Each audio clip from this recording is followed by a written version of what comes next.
भारत का number 1 TT player N Venkataraman घुटने के एक मामूली ऑपरेशन के लिए एटलस हॉस्पिटल गया, लेकिन ऑपरेशन थिएटर से वो एक जिंदा लाश की तरह वापस आता है।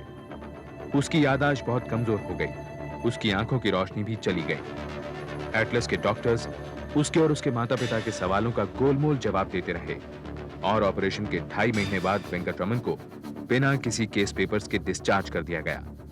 घर आने पर उसके पिता को वेंकट के नाम एक गुमनाम चिट्ठी मिलती है कि ऑपरेशन थिएटर में डॉक्टर की गलती की वजह से उसकी ये हालत हुई और ये केस मेडिकल नेग्लिजेंस का है।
कौन है? कुछ नहीं, ये टेबल साफ कर रही थी।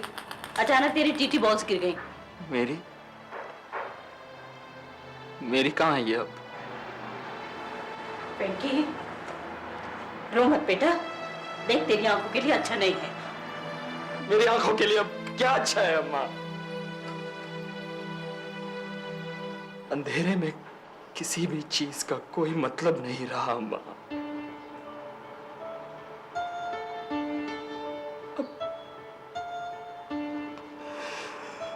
विद्या ने भी अब आना बंद कर दिया। I don't blame her. एक अंधे के साथ।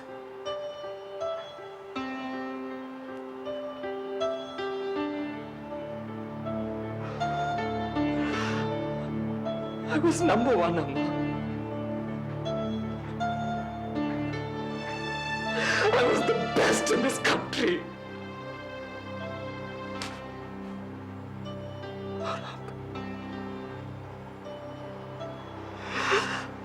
अब क्या है?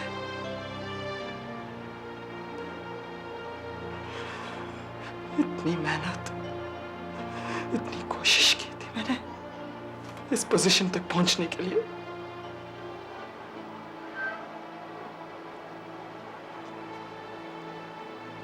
It's not fair, अम्मा।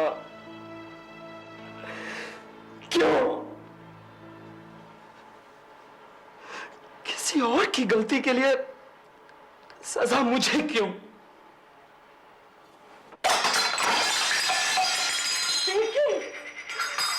पिंकी, बेटा तू खुद अपने आप को अकेला कर रहा है। तू किसी से बात नहीं करता, किसी से मिलता जुलता नहीं, किसी का फोन नहीं लेता। सेंथिल कितनी बार आया तुझसे मिलने? तू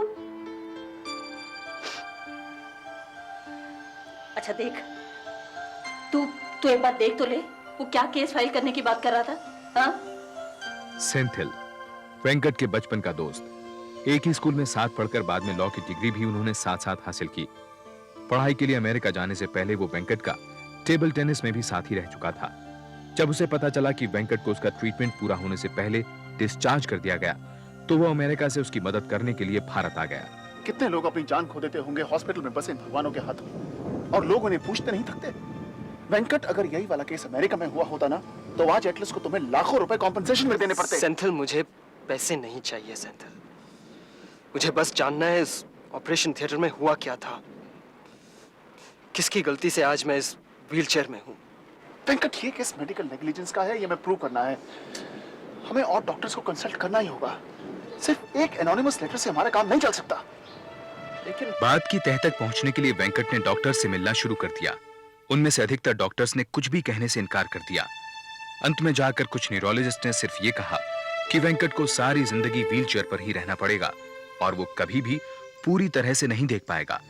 लेकिन कोई भी डॉक्टर कोर्ट में गवाही देने के लिए तैयार नहीं हुआ, जिससे वेंकट और उसके माता-पिता मायूस हो गए। लाओ, ये मुझे दे दो।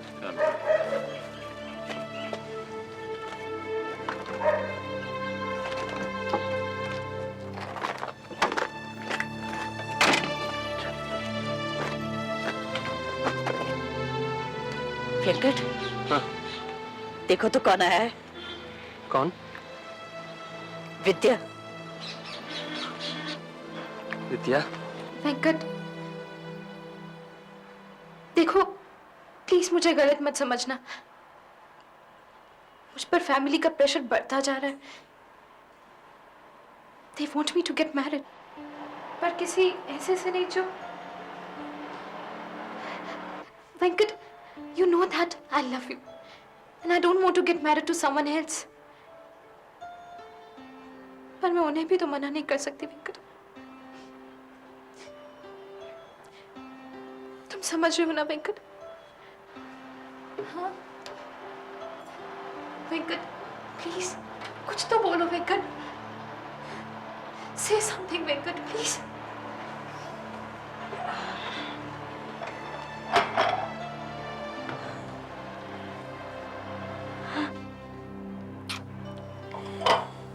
बहुत याद करता है तुम्हें, आती रहा करो।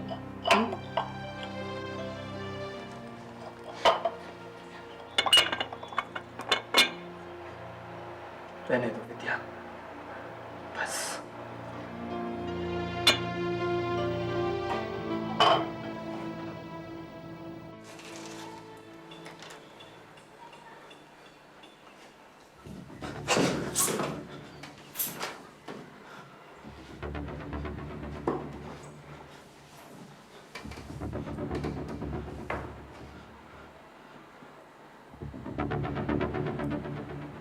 Venkat, happy new year old boy.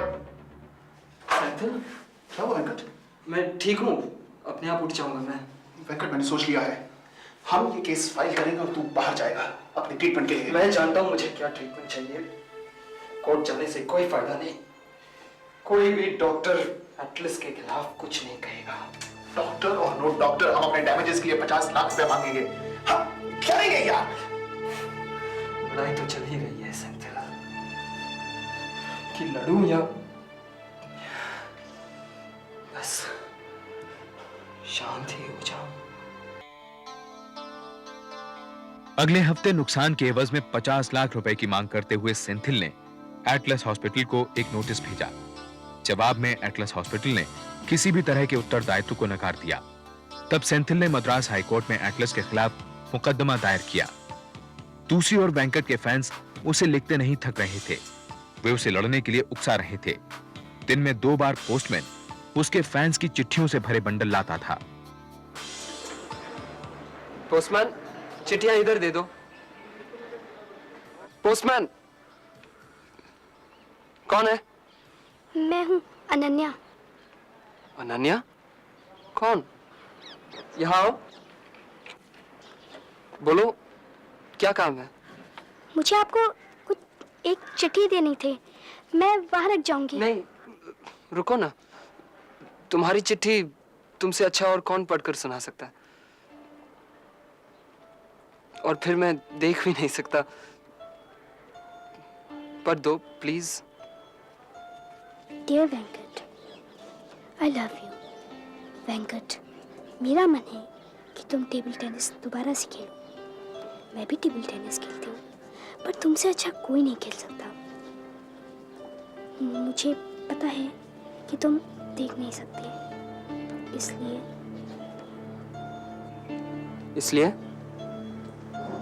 इसलिए मैं अपनी आंखें तुम्हें डोनेट करना चाहती हूँ। वेंकट के फैंस की प्यार भरी चिट्ठियों ने उसे मेंटल डिप्रेशन से बाहर निकाल दिया। अपनी बीमारी के बारे में उसने अमेरिका और कनाडा के डॉक्टर्स को लिखने का फैसला किया। 1 महीने बाद वहां के डॉक्टर्स का जवाब आया कि निश्चित तौर पर कुछ भी कहने से पहले वो वेंकट और उसके केस के कागजों को अच्छी तरह से देखना चाहेंगे। डॉक्टर अय्यर, मैं अपने ट्रीटमेंट के लिए बाहर जाना चाहता हूँ। मुझे अपनी पेपर्स की जरूरत है। मैं तुम्हें एक डिटेल नोट दे देता हूँ। केस पेपर्स आने में अभी भी वक्त लगेगा और तुम्हें शायद जल्दी है। अगर आप मुझे केस पेपर्स नहीं दे सकते हैं तो प्लीज लिख दीजिए ऑपरेशन थिएटर में एग्जैक्टली क्या हुआ था। देखिए, ऑपरेशन थिएटर में जो हुआ उसके लिए there's no explanation. No explanation, no explanation. क्या यही आपकी मेडिकल एथिक्स है? क्या यही आपका प्रोफेशन है? एक नंबर 1 टेबल टेनिस प्लेयर को आपने अपाहिज बना दिया है। अप्पा please. At least it is a sorry. Mister Natarajan, मैं पूरी कोशिश करूंगा कि इसका ट्रीटमेंट बाहर हो। आज ही चेयरमैन से बात करूंगा फंडिंग के लिए। I'm sorry. I'm really very sorry.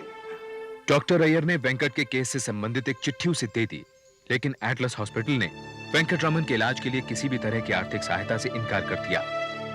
New York के रस्क इंस्टीट्यूट ऑफ रिहैबिलिटेशन में इलाज के लिए उसे 3 महीने से भी कम समय में 11 लाख रुपए जुटाने थे। मैं सोच रही थी मकान बेच दें तो कितना पैसा मिल जाएगा? वेंकट के इलाज का खर्च भी नहीं निकल पाएगा। उसकी तो सोचो भी नहीं। अब वेंकट के पास इस घर के अलावा और है ही क्या? भगवान करे वेंकट अमेरिका जरूर जाए, वहां से ठीक होकर लौटे। हो सकता है फिर विद्या भी हमारे पास लौट आए। उसकी बात ही ना करो तो अच्छा है। वो है इस लायक कि हमारे बेटे का हाथ पकड़े। तो क्या वेंकट हमेशा बगैर शादी के बैठा रहेगा ऐसे ही? और फिर हमारे वंश का क्या?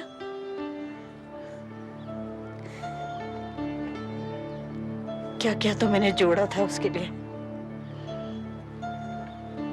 और विद्या के लिए क्या क्या गहने बनवाए थे।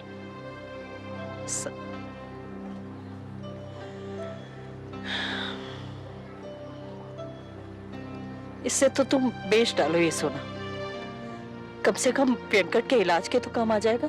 सब कुछ बेच भी डालें तब भी वेंकट के खर्चे के लिए पूरा नहीं हो पाएगा। मुझे तो डर लगता है अगर हमने सब कुछ दांव पर लगा भी दिया और इलाज के बीच में खर्चा पूरा नहीं हुआ तब क्या होगा? इसी दौरान टेबल टेनिस एसोसिएशन ने वेंकट की मदद के लिए जनता से अपील की। राज्य सरकार, खिलाड़ी, फिल्म स्टार्स और खेल प्रेमियों ने दिल खोलकर साथ दिया। यहां तक कि बच्चों ने भी 2-2, 5-5 रुपए उसके घर पोस्ट करने शुरू कर दिए। भारत सरकार ने उसकी एयर टिकट स्पॉन्सर की। ऑपरेशन के 18 महीने बाद फरवरी 1986 में वेंकट ने पहले कनाडा और फिर न्यूयॉर्क के लिए उड़ान भरी। कनाडा में डॉक्टर्स ने एक अनकन्वेंशनल मेथड से वेंकट के दिमाग के टिश्यूज को नया जन्म देने की कोशिश की। 6 महीनों में वेंकट की हालत में आश्चर्यजनक रूप से सुधार आया। यहां तक कि अमेरिका के डॉक्टर्स भी इसे एक चमत्कार मानने लगे थे। प्यारे अप्पा और अम्मा, आप कैसे हैं? आपको विश्वास नहीं होगा पर यह चिट्ठी मैं अपने आप लिख रहा हूँ। फिजियोथेरेपी की मदद से वेंकट का शारीरिक संतुलन पहले से बेहतर था, पर उसका फील्ड विजन अभी तक नहीं लौटा था। वो सिर्फ एक सीध में देख सकता था। आसपास की चीजें उसके फील्ड विजन से बाहर थीं।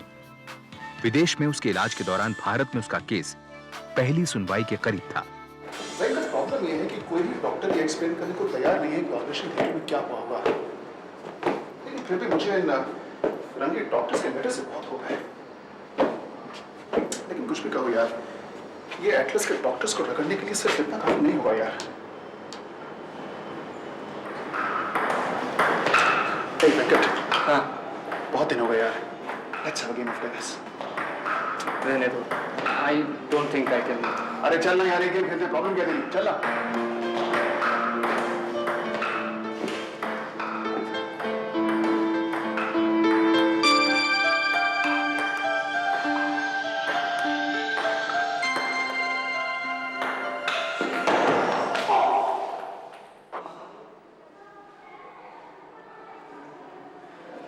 वेंकटरमन के भारत लौटने पर मीडिया फिर उसे सुर्खियों में ले आया। सौभाग्य से पुणे के एक वरिष्ठ न्यूरोसर्जन डॉक्टर भाडेकर ने वेंकट का केस एक अखबार में पढ़ा।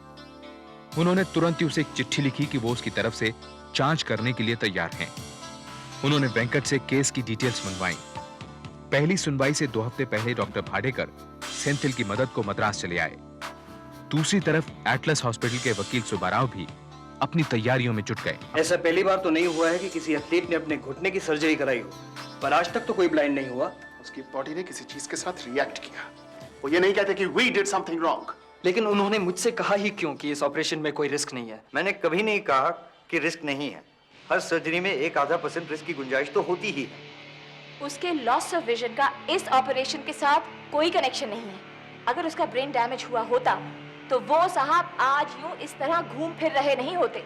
वेंकट अगर आज चल फिर रहा है तो उसका रीजन है न्यूयॉर्क में उसका एडवांस मेडिकल ट्रीटमेंट, और उन्हें इसका कॉम्पनसेशन देना पड़ेगा। कंपनसेशन का तो सवाल ही नहीं उठता।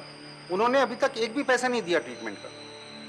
मेडिकल आर्गुमेंट्स पर अपनी पकड़ बनाने के लिए सेंथिल ने अगले कुछ दिनों तक डॉक्टर भाडेकर के साथ केस पर बहुत मेहनत की। उन्हें अब ये किसी भी तरह कोर्ट में सिद्ध करना था कि ऑपरेशन के समय वेंकट के दिमाग को जाने वाली ऑक्सीजन सप्लाई में पक्की तौर पर रुकावट आई थी। डॉक्टर अय्यर, तो आप ये मानते हैं कि ऑपरेशन के वक्त कोई एक खास घटना घटी? The operation was successful. Emergency operation के 5 मिनट बाद हुई। I am sorry doctor Iyer, लेकिन आपको ये कोर्ट के सामने प्रूव करना पड़ेगा। माय लॉर्ड, ये वो चिट्ठी है जो डॉक्टर अय्यर ने वेंकटरमन को बाहर जाने से पहले केस हिस्ट्री के तौर पर दी थी। लेकिन इसमें यह मेंशन किया गया है कि वेंकटरमन सेरेब्रल एनॉक्सिया यानी कि ब्रेन डैमेज का शिकार हुआ, जो ऑक्सीजन की सप्लाई 2 या 3 मिनट तक बंद हो जाने की वजह से होता है। That must be a typing error. Typing error. हाथ के लिखे लेटर में। आप इतने काबिल डॉक्टर हैं, आप जैसा डॉक्टर सेरेब्रल एनॉक्सिया जैसी टर्म का गलत इस्तेमाल कैसे कर सकता है doctor Iyer? This is not fair. अगर मुझे पता होता कि इस लेटर का गलत इस्तेमाल किया जाएगा against me and my hospital, तो मैं कभी वेंकट की मदद नहीं करता। यानी कि आप मानते हैं कि ऑक्सीजन की सप्लाई रुकी थी? गुड। अब तय करना यह बाकी रह गया है कि ऑक्सीजन की सप्लाई रुकी कब, ऑपरेशन में या ऑपरेशन के बाद? डॉक्टर पिल्लाई, क्या मुझे यह बता सकती हैं कि कार्डियक अरेस्ट के लिए ब्रेन को बगैर ऑक्सीजन के कितनी देर के लिए रहना पड़ता होगा? 10 मिनट से कुछ देर ज्यादा। 10 मिनट। डॉक्टर अय्यर के इस लेटर के मुताबिक सर्जरी के 5 मिनट के बाद वेंकटरमन को कार्डियक अरेस्ट हुआ। इसका मतलब यह होता है कि सर्जरी खत्म होने के 5 मिनट पहले ऑक्सीजन की सप्लाई बंद हो चुकी थी। That is not true. आपके ऑपरेशन चार्ट में पल्स की लास्ट रीडिंग 11:45 पर थी डॉक्टर। ब्लड प्रेशर की लास्ट रिकॉर्डिंग 12:15 पर, और सर्जरी खत्म होती है 12:45 पर। इसका मतलब यह होता है कि सर्जरी के आखिरी आधे घंटे में ब्लड प्रेशर को नोट ही नहीं किया गया। I'm just a little curious to know doctor कि ऐसा क्यों हुआ होगा। बात कुछ इमरजेंसी पर उतर आई थी। इमरजेंसी? इसका मतलब कि सर्जरी खत्म होने से पहले इमरजेंसी की सिचुएशन आ चुकी थी, और यह इमरजेंसी की सिचुएशन इसलिए आई क्योंकि ब्रेन को जाने वाले ऑक्सीजन की सप्लाई 10 मिनट पहले बंद हो चुकी थी और आपने इसको नोट नहीं किया। इसका मतलब कि आपसे लापरवाही हुई। कोई लापरवाही नहीं हुई। ऑपरेशन के दौरान अचानक वेंकट के लंग्स में पानी भर गया था और डॉक्टर पिल्ले ने उसी वक्त डिटेक्ट कर लिया था। सिर्फ ये कहना कि लंग्स में पानी भर जाने के कारण वेंकट को कॉम्प्लिकेशंस हुई काफी नहीं है। मेरे हिसाब से ऑक्सीजन की कमी से पहले सेरेब्रल एनॉक्सिया यानी ब्रेन डैमेज हुआ और बाद में इसी की वजह से लंग्स में पानी भर गया। एटलस हॉस्पिटल ने अंत तक ये नहीं बताया कि ऑपरेशन थिएटर में गलत क्या हुआ। 1993 में मद्रास हाई कोर्ट ने अपने जजमेंट में एटलस हॉस्पिटल, डॉक्टर अय्यर और डॉक्टर पिल्ले को मेडिकल नेग्लिजेंस का उत्तरदायी ठहराया और उन्हें वेंकट को 30 लाख रुपए बतौर हर्जाना अदा करने का आदेश दिया। परंतु एटलस हॉस्पिटल ने अपील करके इस हर्जाने के खिलाफ स्टे ऑर्डर ले लिया।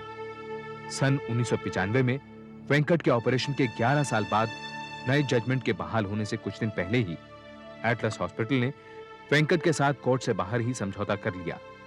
इस समझौते में उसे 19 लाख रुपए मिले। वेंकट के ऑपरेशन के 2 साल बाद विद्या ने किसी और से शादी कर ली। सेंथिल अभी भी एक वकील की हैसियत से काम कर रहा है। वेंकट के माता पिता उसके साथ हुए इस हादसे से कभी नहीं उबर पाए। उसकी मां दिल की मरीज हो गई और पिता बेडरिडन हो गए। डॉक्टर अय्यर और डॉक्टर पिल्लई अभी भी एटलस हॉस्पिटल में काम कर रहे हैं। हालांकि एटलस हॉस्पिटल ने वेंकट के साथ हुई गलती को कभी नहीं स्वीकारा, लेकिन डॉक्टर अय्यर आज तक हर महीने वेंकट से मिलने जाते हैं। एन वेंकटरामन अभी भी पूरी तरह से नहीं देख सकते हैं। इसके बावजूद वो यंग प्लेयर्स को ट्रेन करने के लिए मद्रास में एक टीटी एकेडमी चला रहे हैं। वो छोटी सी लड़की अनन्या जो वेंकट को अपनी आंखें देना चाहती थी, इसी टीटी एकेडमी की वजह से आज स्टेट लेवल प्लेयर है।